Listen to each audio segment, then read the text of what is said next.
Tu és fiel, Senhor, meu Pai celeste. Teus filhos sabem que não falharás.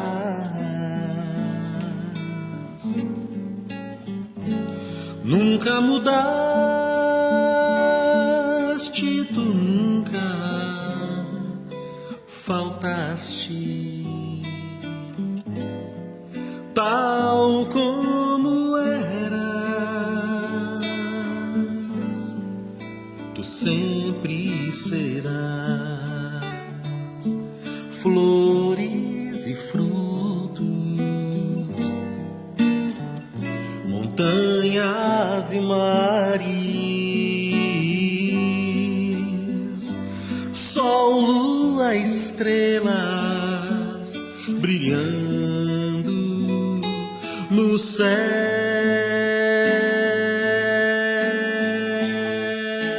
Tudo criaste na terra e nos ares para louvar-te, Senhor, que és fiel. Tu és fiel, Senhor. Tu és fiel, Senhor. Dia após dia, com bênção sem fim. Tua mercê nos sustenta e nos guarda. Tu és fiel, Senhor, fiel assim.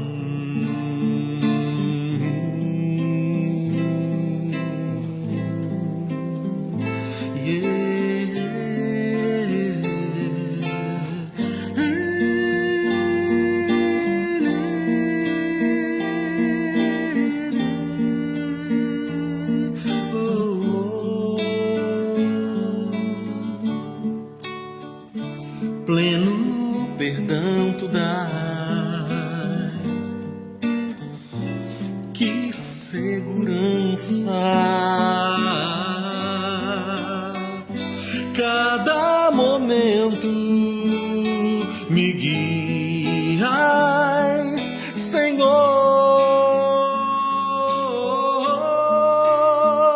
e no porvir, oh, que doce esperança.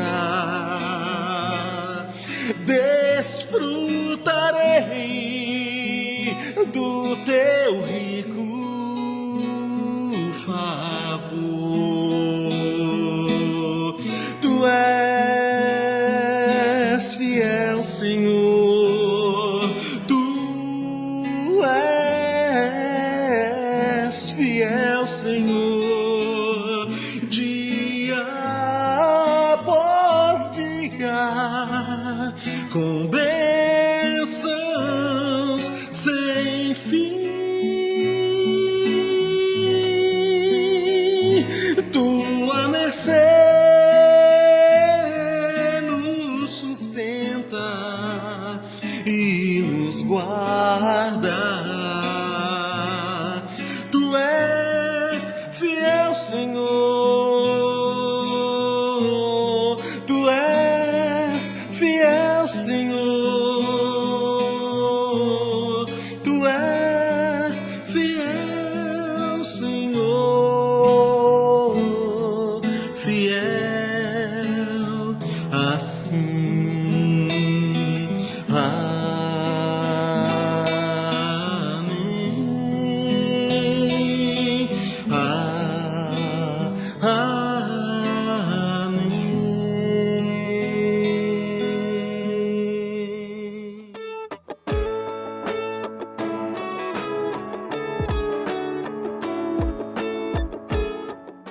Então, geralmente, nós marcamos o início da Reforma Protestante com um evento que aconteceu no dia 31 de outubro de 1517. Que evento foi esse? Foi quando um monge agostiniano chamado Martinho Lutero afixou na Catedral de Wittenberg, uma igreja na Alemanha, aquilo que ficou conhecido como as 95 teses. Para nossa cultura, isso é bastante incomum, mas naquela época, quando as pessoas queriam debater um assunto ou quando elas queriam discutir um tema, elas então afixavam esses temas, essas coisas a serem discutidas nas portas das igrejas como uma expressão daquilo que elas desejavam dizer. Hoje, quando a gente quer discutir um tema, um assunto, a gente vai para a internet, vai para as redes sociais, para de alguma forma popularizar ideias e provocar algumas discussões. Isso era o que Lutero estava fazendo naquele dia 31 de outubro de 1517, quando ele colocou ali 95 teses. E essas teses diziam respeito a quê? Basicamente, ao estado de corrupção da igreja medieval. Ou seja, Lutero entendeu de alguma maneira que ao longo da história, a igreja, institucionalmente, perdeu a sua razão de ser, perdeu o seu foco. E ao invés de permanecer sendo um instrumento da glória de Deus e da edificação das pessoas, a igreja acabou se engajando ou se misturando muito com interesses de natureza econômica, de natureza política, e acabou se afastando muito daquilo que seria o puro evangelho. Então, a Reforma Protestante nada mais foi do que uma tentativa de redescobrir os ideais da palavra de Deus, o verdadeiro ensino da Escritura Sagrada diante desse tempo de corrupção no qual a igreja tinha se envolvido. Há uma imagem que alguns estudiosos costumam utilizar para isso. Eles costumam dizer que os reformadores eram como garimpeiros que estavam redescobrindo o ouro do verdadeiro evangelho debaixo do entulho que a igreja medieval tinha colocado ali. Então, apenas para a gente ter uma ideia, naquela época, por exemplo, a salvação passou a ser vista no período medieval como alguma coisa que poderia ser conquistada pelas pessoas através da mediação da própria igreja. A igreja começou a se ver como aquela responsável por mediar a relação das pessoas com Deus, a ponto de começar a cometer o absurdo de vender a salvação.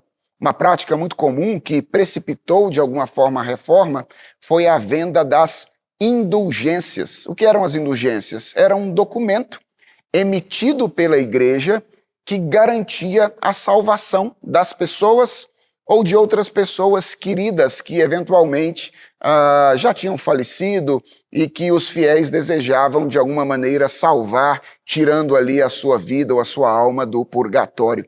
Então, esse era o nível de corrupção no qual a igreja estava quando a reforma aconteceu. E a reforma protestante, basicamente, teve como finalidade a afirmação das verdades centrais do evangelho. E, de certa forma, o que a reforma fez foi centralizar a pessoa de Deus, a pessoa de Jesus Cristo, no centro ou no núcleo da vida cristã. Existem algumas maneiras, por exemplo, de sistematizar o pensamento da reforma protestante do século XVI. Uma dessas maneiras ficou conhecida como os 5 solas, ou os solas da reforma. Sola é uma palavra em latim que significa somente. Então, 5 somentes da reforma. Enquanto a Igreja Católica Romana, no período medieval, sempre trabalhava com a ideia de isto e aquilo. Ou seja, quando ela pensava na autoridade para dizer o que é a verdade, era sempre a Bíblia e a igreja, a Bíblia e a tradição. Quando ela pensava, por exemplo, no meio através do qual as pessoas eram salvas, ela pensava sempre na fé junto com as obras. Era sempre isto mais aquilo. E os reformadores entenderam que, na verdade, a igreja estava acrescentando condições àquilo que Deus havia dito. E que, na verdade, a autoridade era simplesmente da Escritura Sagrada, por isso, sola Scriptura. A salvação tinha uma única causa ou razão, que era a graça de Deus, daí sola gratia. Ela deveria ser ou foi conquistada unicamente pela pessoa de Jesus Cristo, daí então solus Christus. O meio para que o fiel pudesse desfrutar dessa salvação é a fé, daí sola fide, e todas essas coisas acontecem porque Deus deseja glorificar o seu nome. O alvo da salvação nada mais é do que a glória de Deus. Então, esses 5 solas, sola Escritura, sola gratia, solus Christus, sola fide e soli deo glória, de alguma maneira resumem o pensamento da Reforma Protestante do século XVI. Boa parte dos historiadores entende que, embora a Reforma tenha sido um movimento de natureza essencialmente religiosa, na verdade, os efeitos da Reforma acabaram atingindo a vida cultural como um todo. E é bastante interessante pensar no porquê isso aconteceu. Quando a gente pensa, por exemplo, na Reforma Luterana, naquilo que Lutero fez, a principal das doutrinas de Martinho Lutero era a doutrina da justificação pela fé. Naquela época, as pessoas imaginavam que poderiam ser justificadas através daquilo que elas faziam. Então, a salvação poderia ser conquistada. Lutero, então, entendeu através da leitura de um texto bíblico que o justo haveria de viver pela fé. Ou seja, a fé em Jesus Cristo, naquilo que Jesus Cristo fez, era suficiente para que os nossos pecados fossem perdoados diante de Deus. Quando a gente pensa na reforma calvinista, naquilo que João Calvino fez, algumas doutrinas interessantes se sobressaem. Por exemplo, uma das doutrinas é a doutrina da autoridade da palavra de Deus. Outra doutrina é a doutrina da soberania de Deus. Ou seja, Calvino enfatizava muito como Deus é o controlador, o governador de toda a história. E essas coisas mostram como no coração da reforma está uma questão que é muito básica para a nossa vida como um todo, que é a identidade divina, ou seja, quem Deus é e o que é que nós precisamos fazer para nos relacionarmos com Ele. Então, a reforma, embora seja um movimento de natureza teológica, ela promove mudanças que são muito básicas, muito basilares na maneira como nós compreendemos a realidade. Porque veja só, aquilo que nós pensamos sobre Deus e aquilo que nós pensamos sobre a maneira como nós nos relacionamos com Ele, muda tudo, não muda só a nossa vida religiosa. Se você acredita que existe um Deus, por exemplo, então você tem fundamento para dizer que o certo e o errado são coisas objetivas. Mas se você diz que Deus não existe, então você não tem nenhum fundamento para dizer que existe certo ou errado. Então, uma mudança na crença a respeito de Deus muda não apenas a nossa vida religiosa, mas muda a nossa vida como um todo. Então, a reforma, ela foi um movimento de origem religiosa, mas porque ela estava trabalhando com coisas que são muito básicas ou muito fundamentais, ela acabou se espalhando para a vida cultural como um todo e transformando o Ocidente de maneira muito significativa no mundo moderno. Muitas das coisas que nós ainda experimentamos nos nossos dias são oriundas da reforma protestante do século XVI. Então, deixe-me dar alguns exemplos de algumas coisas que foram muito impactadas e se transformaram de alguma maneira com a reforma. Uma das coisas foi a política. Antes do período da reforma, e mesmo depois, durante algum tempo, porque os processos históricos eles demoram a acontecer, as nações elas se organizavam como monarquias absolutistas. O que é isso? Eram sistemas de governo onde o poder se concentrava na mão de uma pessoa, que era o rei, e o rei era a lei. Ele poderia fazer absolutamente tudo aquilo que ele quisesse. É interessante como, a partir do século XVII, do século XVIII, começa a se desenvolver um novo modelo político que é um modelo democrático constitucionalista. Qual é a diferença? A diferença é que nesse modelo o poder, de alguma forma, acontece ou é estabelecido através da participação das pessoas, e esse poder, na verdade, não está nas mãos de um indivíduo, mas esse poder está em um livro. Então, pense, por exemplo, na República Brasileira. Qual é a maior autoridade da política nacional? A maior autoridade não é o presidente, a maior autoridade não são os deputados, não são os senadores. A maior autoridade é a Constituição.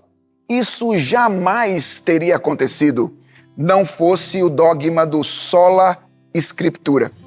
A mudança hermenêutica na interpretação bíblica que a Reforma faz, dizendo a autoridade emana de um livro e não emana das pessoas, foi responsável por mudar e impactar significativamente a política moderna. Se nós vivemos hoje em sociedades que se organizam em torno da autoridade de uma Constituição e na qual os indivíduos que governam devem ser servos dessa Constituição, é porque um dia a Reforma promoveu uma mudança interpretativa a respeito da Bíblia que permitiu que isso pudesse acontecer. Então essa é uma mudança de natureza política que foi causada de alguma maneira pela teologia reformada. Uma outra mudança pode ser vista, por exemplo, nas artes. No período medieval, o cotidiano não tinha muito valor para as manifestações artísticas.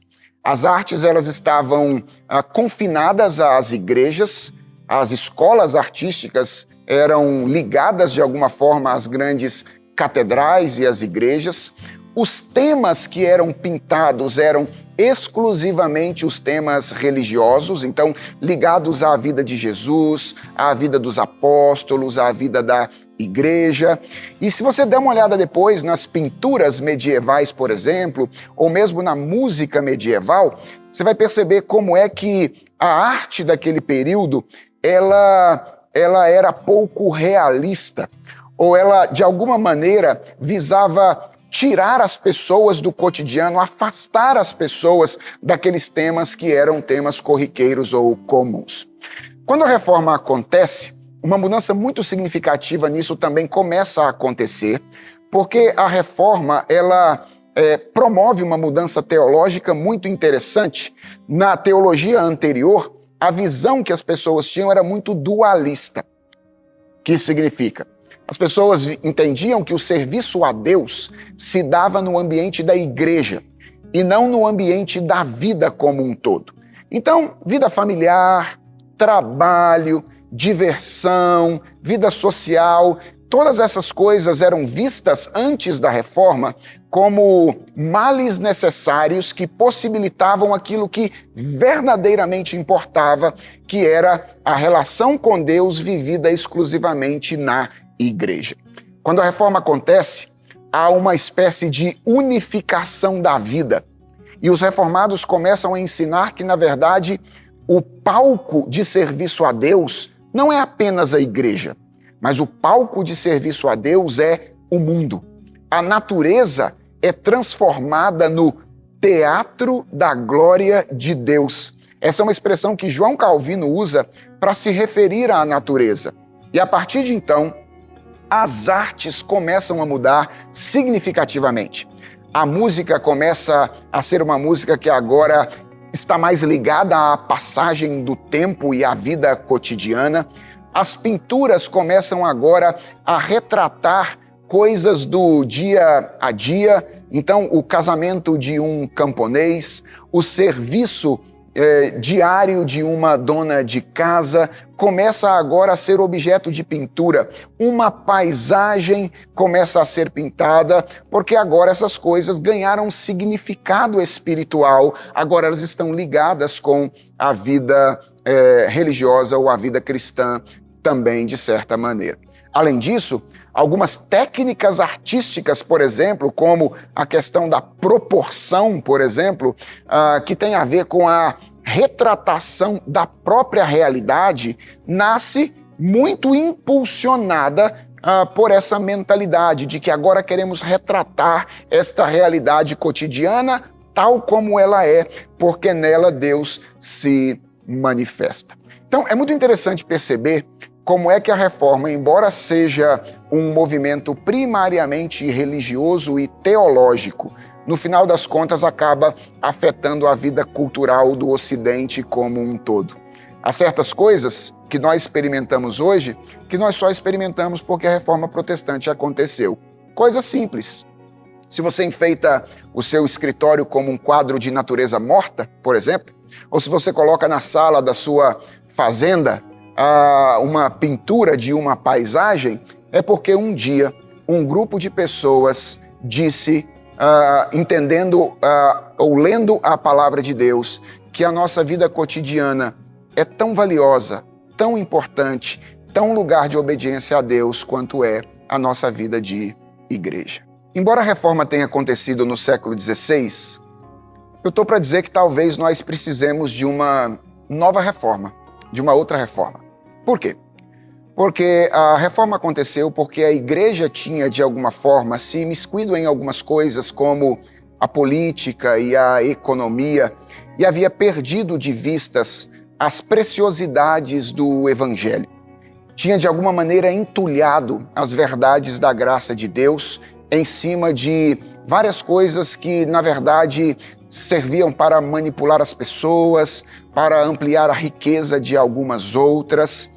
E quando eu penso nisso e me lembro que a reforma aconteceu por essa razão e olho para a realidade do evangelicalismo brasileiro e também de outros lugares do mundo, eu percebo que talvez não haja tanta diferença assim entre o que era a igreja medieval e determinados ramos do evangelicalismo brasileiro e mesmo de outras nações.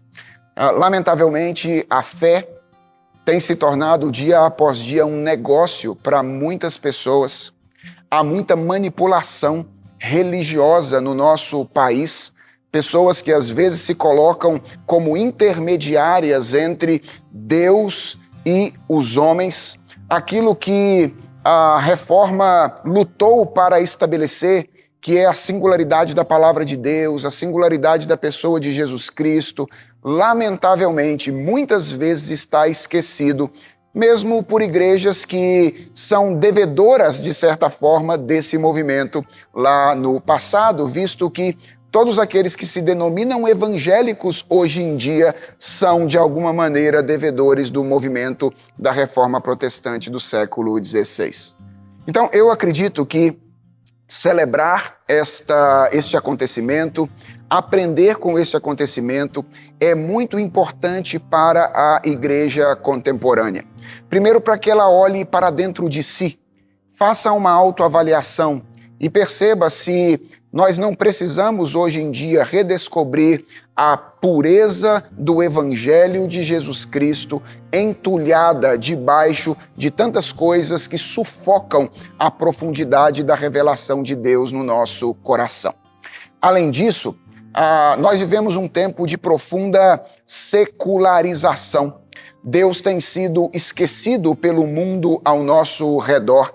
E há muitas verdades que foram apregoadas pelos reformadores, como, por exemplo, a doutrina da criação, a doutrina da providência, o fato de que Deus é o criador de todas as coisas, Deus é o mantenedor de todas as coisas, a verdade sobre a realidade do pecado e do nosso estado de perdição, a verdade a respeito de que não existe salvação fora da pessoa de Jesus Cristo, a própria verdade de que a manutenção da salvação, da fé, é uma obra de Deus.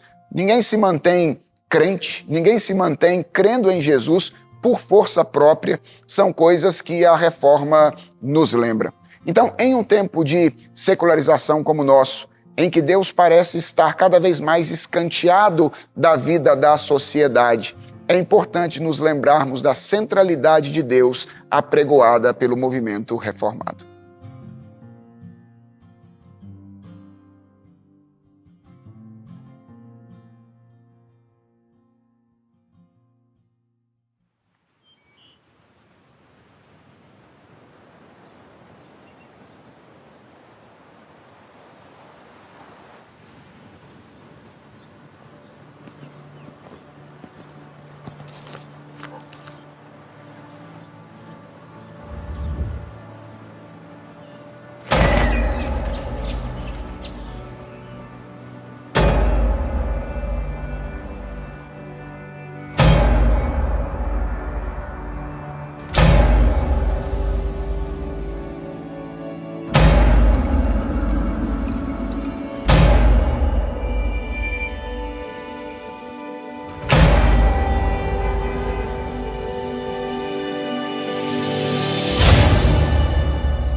Você deseja entrar em contato conosco, nos enviar uma pergunta ou até mesmo seu pedido de oração? Basta enviar uma mensagem para o número de WhatsApp que está aparecendo na sua tela. Você também pode nos fazer uma visita e acompanhar as nossas atividades através das nossas redes sociais.